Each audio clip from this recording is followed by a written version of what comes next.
L'agonie du capitalisme et les tâches de la 4e internationale.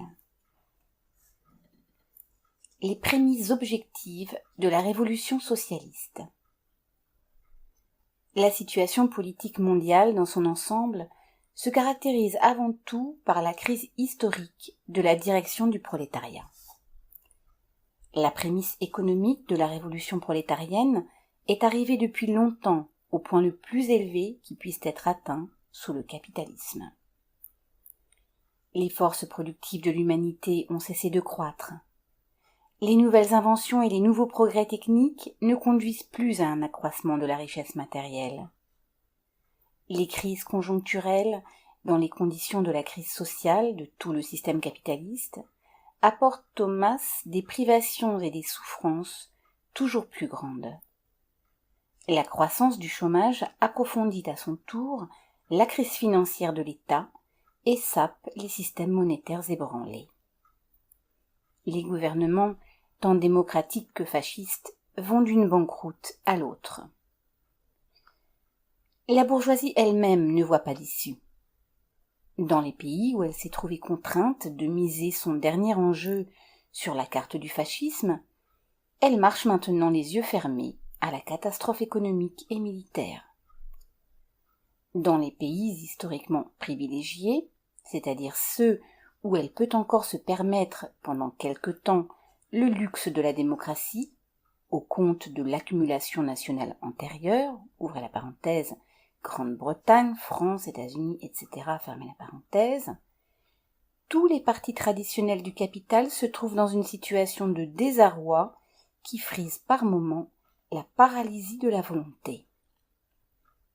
Le New Deal, malgré le caractère résolu dont il faisait étalage dans la première période, ne représente qu'une forme particulière de désarroi, possible dans un pays où la bourgeoisie a pu accumuler des richesses sans nombre.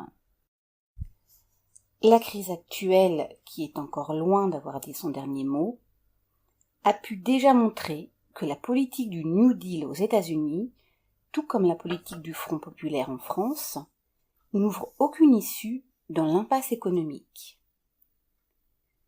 Le tableau des relations internationales n'a pas meilleur aspect.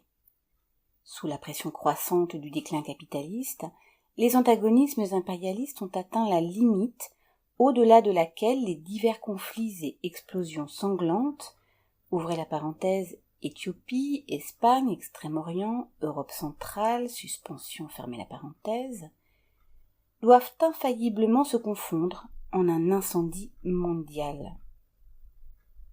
Bien entendu, la bourgeoisie se rend compte du danger mortel qu'une nouvelle guerre représente pour sa domination. Mais elle est actuellement infiniment moins capable de prévenir la guerre qu'à la veille de 1914.